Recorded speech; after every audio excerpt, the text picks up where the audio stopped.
د طالبانو عمومي عفو دروغ ده. دا چې څه یې کړي په ویډیو کې وګورئ او چینل هم سبسکرایب کړئ.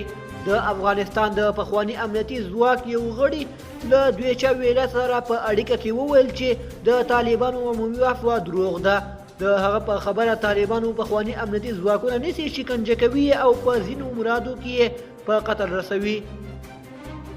د 2020 کال په اګست میاشت کې واک ته د طالبانو تر رسیدو وروسته د افغانستان د امنیتي ځواکونو په زرونو غړي د هیواد پرېښودو ته اړ شول. هغه چې اوس هم په هیواد کې پاتې دي له ډلې یو شمېر اندېښمن دي چې طالبان یې ونه نیسي او ویې نه وژني. د جمال مستعار په نوم د افغانستان د پخوانی امنیتي ځواکونو یو منسوبدار دویچه ویلې ته وویل له کله نه چې طالبان قدرت ته رسېدلي اړ شوی دی چې له خپل یو زوی سره له کوره ووځي او په یو نامعلوم ځای کې پټ ژوند وکړي.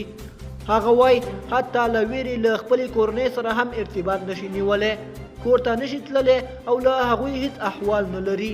یوه ورځ یو ځای کې او بله ورځ بل ځای کې ژوند کوي.